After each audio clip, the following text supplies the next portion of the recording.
Bueno, buenas noches. Ya don Oscar oró, pero voy a orar otra vez porque yo creo que hay que poner esto en manos de mi Señor. Amadísimo Señor y Padre nuestro, te doy gracias por la oportunidad que pones delante de mí para exponer tu palabra. Permite que sea de bendición y de prosperidad en el corazón de aquellos que estarán expuestos a ella. Toma control y guía a tu hija en el nombre de Jesús para la gloria de tu nombre. Amén.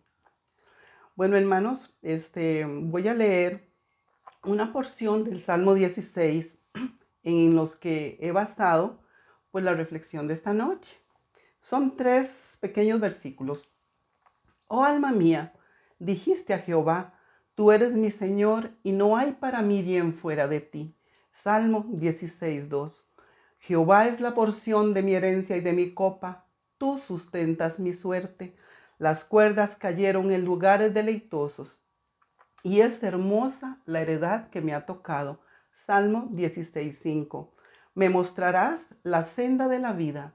En tu presencia hay plenitud de gozo, delicias a tu diestra para siempre. Salmo 16:11. La reflexión que traigo por hoy la he titulado Dios es mi herencia. Y no es solo mi herencia, es la herencia de todos aquellos que hemos creído en el Señor y en su obra redentora y confiamos y esperamos en Él. Y yo les pregunto, ¿a quién de ustedes le gustaría recibir una llamada donde le dicen que un pariente lejano le ha designado como heredero de toda su riqueza y que solo tiene que recibirla sin hacer nada más que extender la mano? ¿Verdad que sería algo inesperado y asombroso? Porque esa herencia recibida sería un regalo que vendría quizá a resolver alguna situación material, algún problema que se tiene en ese momento. Pues así también es en la vida cristiana, donde el Dios de la gloria, del de principio, ha llamado al hombre a esperar herencia en él, una herencia incontaminada, incorruptible e inmarcesible, nos dice el apóstol Pedro en primera de Pedro 1:4. Herencia que puede disfrutarse desde este lado de la eternidad y hasta la eternidad por medio de las promesas en su Hijo Jesucristo, que son reales y verdaderas, promesas que están contenidas en un precioso libro, una carta llena de amor y de sabiduría, que con solo abrirla y escudriñarla es capaz de enseñar, de redarguir, de corregir y de instruir en justicia. Esto nos dice 2 de Timoteo 3:16. Y así mostrar cuán grande es el amor de Dios para con aquellos que le buscan y descansan en él. Como dice la Escritura, cosas que ojo no vio ni han subido en corazón de hombre son las que Dios ha preparado para los que le aman. Primera de Corintios 2:9 e Isaías 64:4. Porque todas las promesas de Dios son en el sí, perdón, y en el amén por medio de nosotros para la gloria de Dios, dice en 2 de Corintios 1:20 y en Josué 21:45, porque tales promesas son totalmente confiables. Y sí, esa herencia prometida por Dios viene a resolver un gran problema en la vida de todo hombre, el problema del pecado que mora en él y en consecuencia la muerte que conlleva ese pecado, nos dice Romanos 6:23. ¿Acaso puede Dios dejar de cumplir sus promesas? Nunca. Él es fiel a su palabra y lo que ha prometido será hecho en su tiempo y conforme a su propósito, cumpliendo cada una de ellas sobre aquellos que se han sometido y aguardado pacientemente, perseverando en la esperanza de recibir esa heredad, y así también cumplirá lo que ha determinado para aquellos que no lo han hecho, porque la herencia del creyente es Dios mismo. Como dice el salmista, Jehová es la porción de mi herencia y de mi copa. Y desde el Antiguo Testamento, esta promesa sobre la heredad estaba dada a un pueblo elegido de manera soberana por Dios, y no era en sí la posesión de la tierra de Canaán lo que este pueblo elegido debía esperar, a pesar de que esto ya había sido prometido a Abraham, de que de él vendría descendencia y que habitaría esa tierra. Y Abraham creyó a Dios y le fue contada por justicia. Esto lo podemos encontrar en Génesis 15, 4, 6, en Gálatas 3, 6 y en Santiago 2, 23. Mas la promesa iba más allá de la posesión de la tierra, por cuanto el Señor determinó que fuera por medio de la fe que ese pueblo debía confiar y esperar en su palabra, que Él enviaría a un Mesías para la salvación de esa descendencia. Isaías 7:14. Y esta promesa fue dada a ese pueblo escogido, a quienes llamó mi especial tesoro, si oían su voz y si guardaran el pacto. Éxodo 19:5 y Malaquías 3:17. Afirmando el mismo Dios, no por ser vosotros más que todos los pueblos, os ha querido Jehová y os ha escogido, pues vosotros erais el más insignificante de todos los pueblos. Esto lo encontramos en Deuteronomio 7:7. Sin embargo, y a pesar de este privilegio, ellos, menospreciando este honor, pidieron un rey para que los gobernara y reinara sobre ellos, siendo Jehová el mismo Dios eterno y sublime, su rey. Por tanto, el mismo Señor le declara al profeta Samuel: oye la voz del pueblo en todo lo que te digan, porque no te han desechado a ti, sino a mí me han desechado para que no reine sobre ellos. Sin embargo, y a pesar de esto, el Señor en su gran amor le indica al profeta que les advierta sobre las consecuencias de su decisión, y obedeciendo él, les previene cómo sería el trato que recibirían de parte de ese rey. Esto lo encontramos en el primer libro de Samuel, del 8 al 22. Mas el pueblo no quiso oír palabra de Samuel y Saúl fue ungido como rey. Esta fue una trágica decisión. Sin embargo, Dios, en su amor y fidelidad al pacto hecho con Abraham en Génesis 17:7, continuó a través de la historia de ese pueblo, guardándolos de sus enemigos, peleando sus batallas y enviando a sus profetas con advertencias de que se volvieran a él. Pero como dice la Escritura, pueblo de dura cerviz es este, Deuteronomio 9:6. Porque Dios no dejó en ningún momento de ser Dios porque no le alabaran, tampoco porque no recibió honra de hombres. No ha dejado de ser Dios si no se postran o se someten delante de Él, porque Dios seguirá siendo Dios y seguirá sentado en su trono con nuestra adoración o sin ella, porque su grandeza y majestad nunca, nunca se verán disminuidas.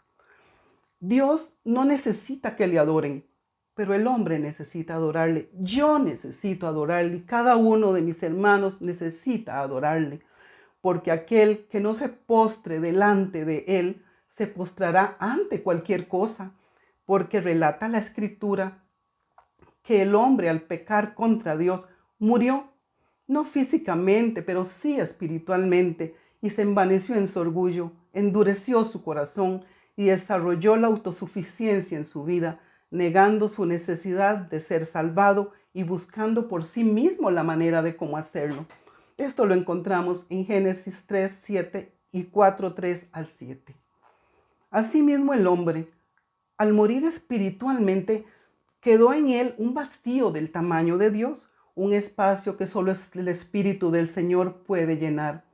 Mas Dios, en su infinita gracia, promete un Salvador. Génesis 3:15, promesa que se cumple en el tiempo de Dios con el nacimiento de nuestro Señor Jesucristo. Mateo 1:18, para la gloria de Dios, dice la divina palabra.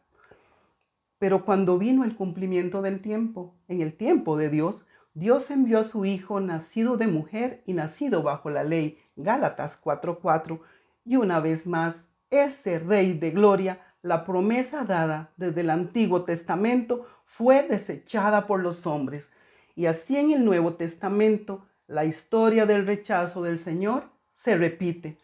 Y el apóstol Juan en su evangelio relata cómo ese mismo pueblo vuelve a rechazar a su rey, gritando delante de Pilato: fuera, fuera, crucifícale. Pilato les dijo: ¿a vuestro rey he de crucificar? Respondieron los principales sacerdotes: no tenemos más rey que César. Esto lo encontramos en Juan 19:15, crucificando así en componenda con los romanos al Rey de Gloria.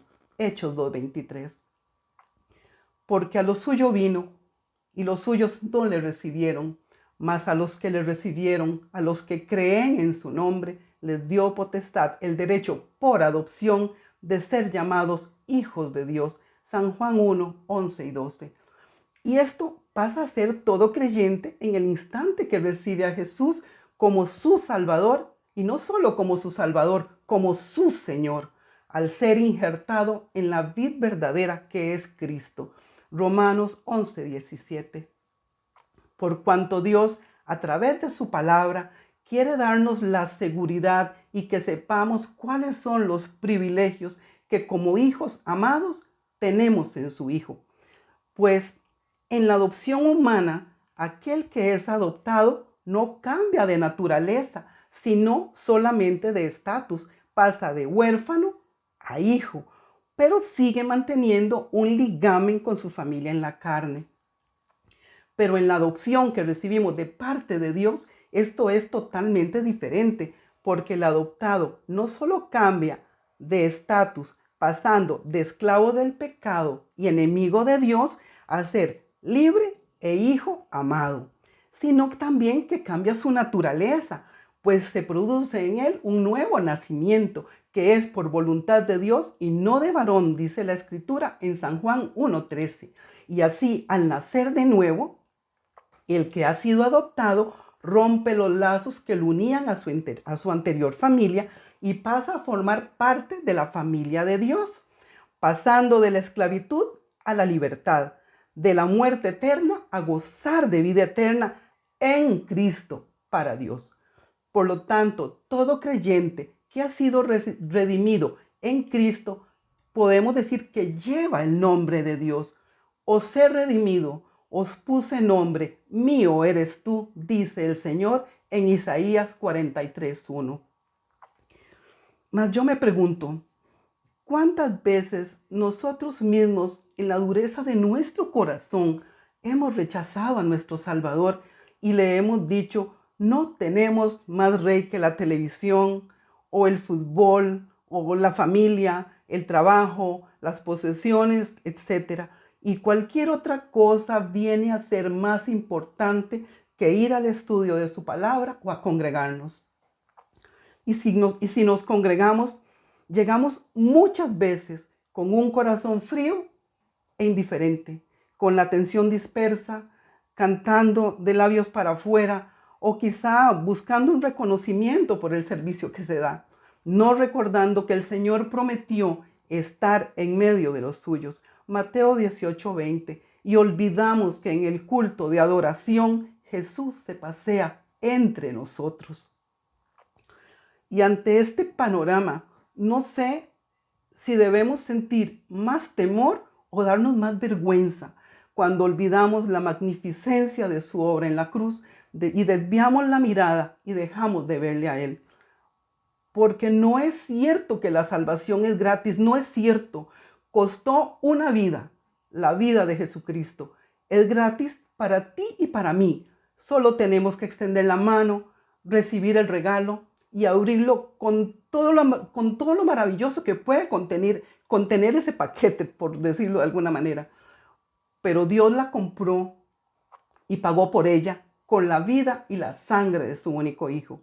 Y ante esto queda solo postrarse de rodillas y clamar por perdón y misericordia, gimiendo: oh, perdónanos, Señor, por nuestra indiferencia y liviandad de corazón, porque hemos pecado contra ti, queriendo robar tu gloria, gloria que solo a ti te pertenece.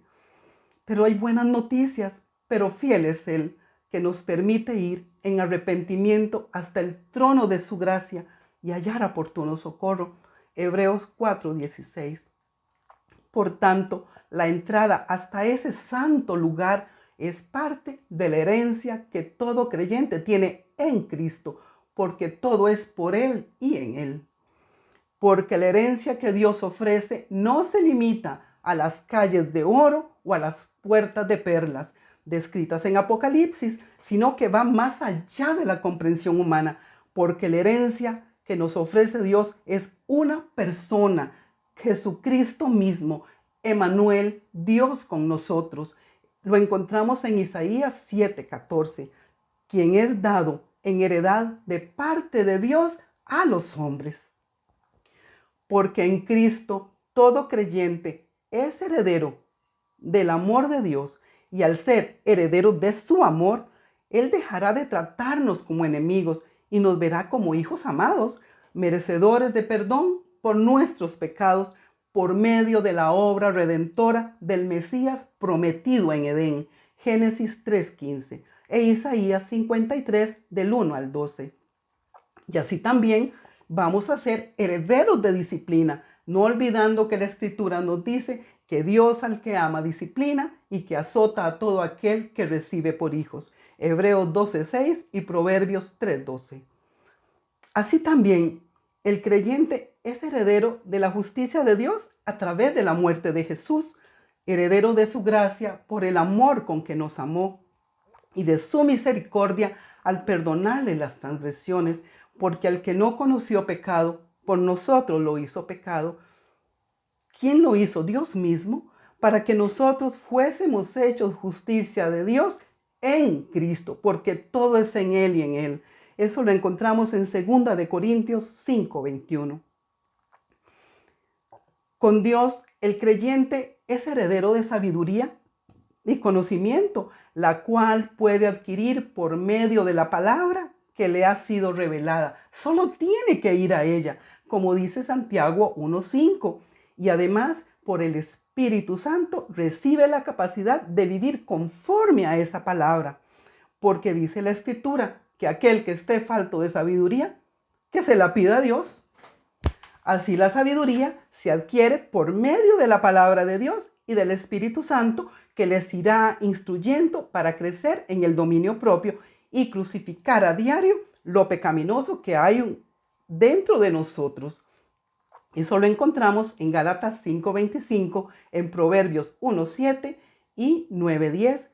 Y dice el Salmo 16:11, me mostrarás la senda de la vida.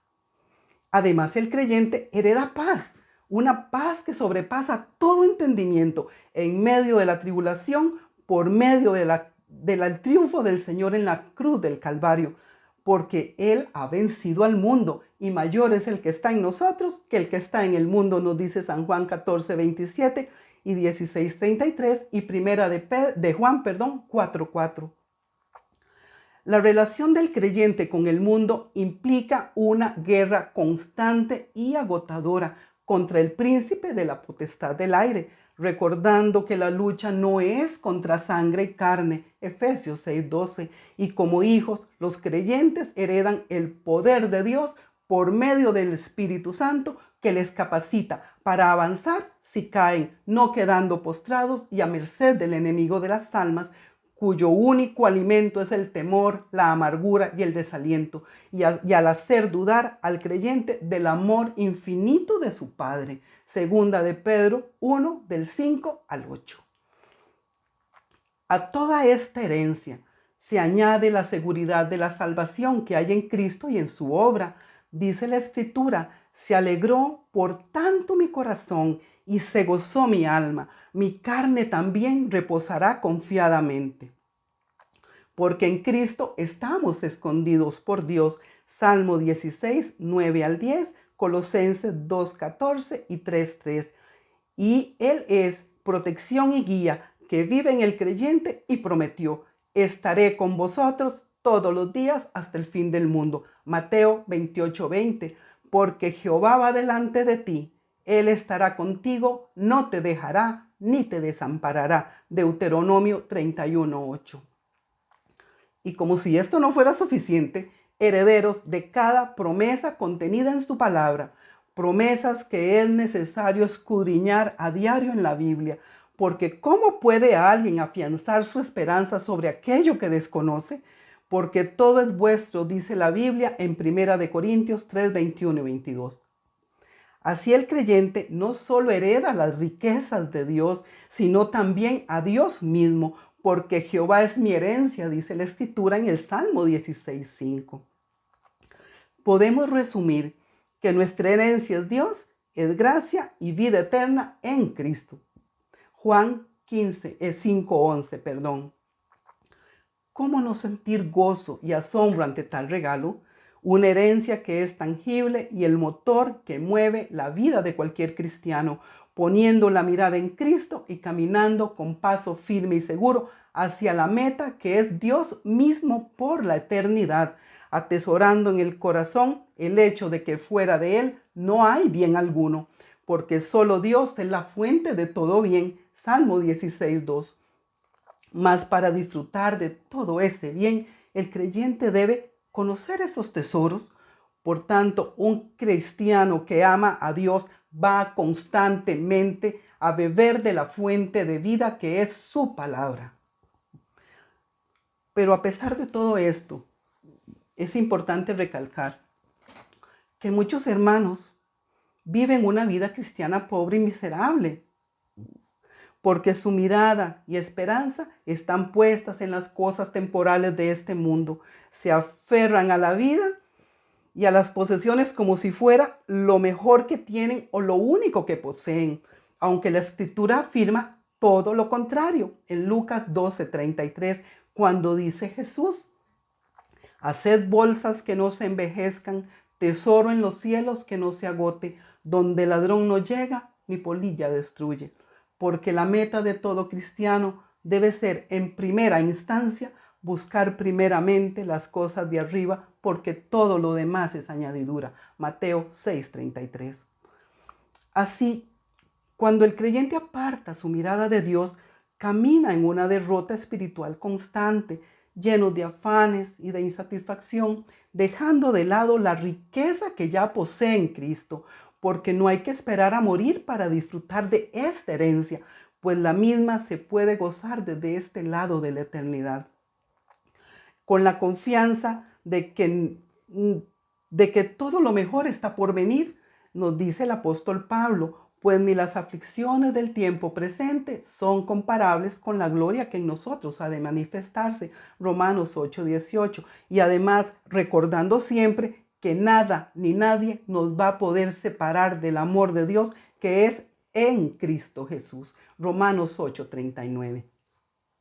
Sin embargo, no podemos olvidar que esta gran herencia costó el precio más alto de la historia, pues fue pagado con la vida del Hijo de Dios, con el derramamiento de su sangre preciosa y con una muerte llena de humillación, vergüenza y dolor, siendo el hecho maldición para la redención del pecador, dice Gálatas 3:13.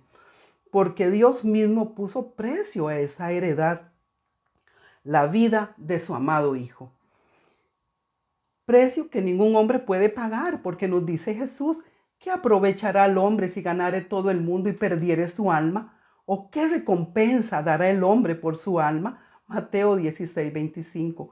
Porque solo el sacrificio de amor y obediencia pudo satisfacer la justicia perfecta de Dios. Dice en la Escritura: porque Dios mismo estaba en Cristo. No estaba a un lado, ni estaba a sus espaldas, ni estaba muy lejos, ni estaba muy cerca. Estaba en Él, reconciliando consigo mismo al mundo, no tomándole en cuenta sus pecados. Segunda de Corintios 5:19.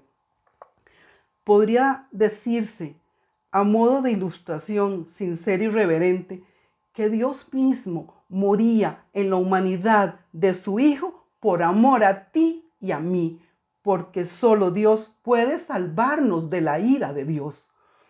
Así, la herencia de Dios para nosotros se concreta no solo con la muerte de Jesús en la cruz, sino también con su resurrección, porque solo Dios pudo transformar un viernes sangriento, lleno de dolor, de angustia, de desesperanza y de muerte. Esto lo encontramos en Marcos 15:3-39, en un amanecer de domingo lleno y pleno de gozo y esperanza, donde Dios nuestro Padre adornó el paisaje con un sepulcro vacío. Mateo 28, 5 al 6, transformando también una cruz de muerte y de vergüenza en un arca como único vehículo de salvación para todo aquel que venga a Él en arrepentimiento y fe. Génesis 7:23. Y una sangre carmesí en manantial de agua pura, donde cualquiera que se arrepiente de su pecado puede ir a Él y lavar sus ropas y salir tan blanco como la nieve. Isaías 1:18 y Apocalipsis 7:14. Como dice un pastor, solo Dios puede ganar cuando parece estar perdiendo. Solo Dios puede vencer cuando parece estar vencido. Y solo Dios puede levantarse cuando parece estar derrotado, porque la muerte de Cristo no fue el plan B de Dios, siempre fue su plan A desde antes de la fundación del mundo. Y por eso hoy podemos gozarnos en Él y en su obra. Yo le doy gloria a Dios por eso. Así también, con el retorno de Cristo nuestro Señor al reino de su Padre, la heredad está segura para los creyentes, porque el Señor está sentado a la diestra del trono de Dios, intercediendo por los suyos, hasta que el último de los que serán salvos llegue a sus pies en arrepentimiento y fe. Hebreos 1, del 9 al 11 y Mateo 16, 19. Porque no perderá a ninguno de los que su Padre ha puesto en su mano. San Juan 17, 12. Porque en Cristo somos herederos no solo de su dignidad, su justicia perfecta y su santidad, sino del amor eterno de Dios, porque somos aceptos en el amado. Efesios 1:6. Porque también escrito está, somos hechura suya, creados en Cristo por Dios para buenas obras, las cuales Dios preparó de antemano para que anduviésemos en ellas. Efesios 2:10. Porque al ser llamados hijos y no siervos, somos herederos de la dignidad de Cristo en Dios. En Cristo para Dios, perdón. Juan 15:15. Todo por la pura gracia de Dios. Y por tanto, estando en Él, en Cristo, somos también partícipes de su reino eterno. Éxodo 19:6, Apocalipsis 1:6, 3:21 y 5:10. Así que, hermano, como dice el salmista, Jehová es la porción de mi herencia y de mi copa.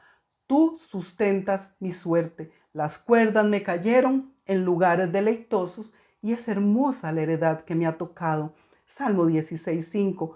Y dice la escritura, porque a la tribu de Leví, elegidos por Dios para el servicio sacerdotal, no dio Moisés heredad. Jehová de Israel es la heredad de ellos, como él, es decir, Dios, les había dicho. Esto lo encontramos en Josué 13:33 y en Deuteronomio 10:9 dice, por lo cual Leví no tuvo parte ni heredad con sus hermanos. Jehová es su heredad, como Jehová su Dios le dijo. Así, en Primera de Pedro 2:9, los creyentes son descritos como linaje escogido, real sacerdocio, nación santa, pueblo escogido por Dios, pueblo adquirido por Dios. Y en Primera de Corintios 7:23 añade, comprados a precio de sangre. Y en Apocalipsis 5:10 y Éxodo 19:6 se nos llama reyes y sacerdotes para Dios. Y siendo sacerdotes, también intercesores ante el Señor, gozando ahora de mayores privilegios que los sacerdotes del Antiguo Testamento, pues ellos no tenían el privilegio de poder tener acceso hasta el trono de la gracia, cosa que ahora nosotros podemos disfrutar. Por tanto, la heredad nuestra también es el Dios de Abraham, el Dios de Isaac y el Dios de Jacob. Y en Apocalipsis dice, el tabernáculo de Dios con los hombres, y Él morará con ellos, dice la palabra, y ellos serán su pueblo, y Dios mismo estará con ellos como su Dios. Apocalipsis 21:3, porque todo es en Cristo, dice la Escritura en 1 Corintios 2:21. Mas para aquellos que no le recibieron ni han creído en su nombre, su herencia será otra, la muerte eterna y la condenación, que conlleva a la separación de Dios por los siglos de los siglos, en un lugar descrito en la Biblia como de tortura eterna, de lloro y crujir de dientes, un lago de fuego y azufre, donde la llama no se apaga y el gusano no muere. Algunos dicen que ese gusano que no muere será sus conciencias que les torturarán por siempre, recordándoles que tuvieron la oportunidad de no ir a ese lugar, pero por la dureza de su corazón no lo eligieron. Marcos 9:44 y en 1 Corintios 6:9 se recalca: ¿no sabéis que los injustos no heredarán el reino de Dios? Porque en el infierno, en ese lugar de tortura, solo estará presente la justicia de Dios, porque la misericordia ya no estará disponible para ninguno de ellos. Que Dios tenga compasión de sus almas. Sin embargo, hermanos, para aquellos que han puesto su confianza en Dios, la herencia que les espera es el gozo eterno, un gozo que se sustenta en mirar con fe y esperanza todo aquello que Dios ha prometido en su palabra y tiene reservado para cada uno. Eso lo encontramos en Hebreos 11:1. Herencia que es Dios mismo por los siglos de los siglos, en un lugar donde no habrá muerte, ni dolor, ni llanto, ni clamor, porque las primeras cosas pasaron. Apocalipsis 21:49. Y entrarán entonces en su reposo, como dice el Salmo 16:11, delicias a su diestra para siempre. Así como dice el salmista: oh alma mía, dijiste a Jehová, tú eres mi Señor y no hay bien para mí fuera de ti. Jehová es la porción de mi herencia y de mi copa, tú sustentas mi suerte. Las cuerdas cayeron en lugares deleitosos y es hermosa la heredad que me ha tocado. Me mostrarás la senda de la vida, en tu presencia hay plenitud de gozo, delicias a tu diestra para siempre. Salmo 16:11. La gloria sea para nuestro Dios por siempre. Amén. Vamos a orar. Dios y Padre Celestial, solo queda darte gracias por este tiempo de estudio de tu palabra, por la seguridad que tenemos en ti y por la confianza en que cada una de las promesas se cumplirá en su tiempo. Bendice a cada uno de los que han sido expuestos a este estudio y trabaja en nuestros corazones para la gloria y la exaltación de tu nombre. En el nombre de Jesús. Amén. Bueno, hermanos, hasta aquí. No sé si alguien tiene algún comentario.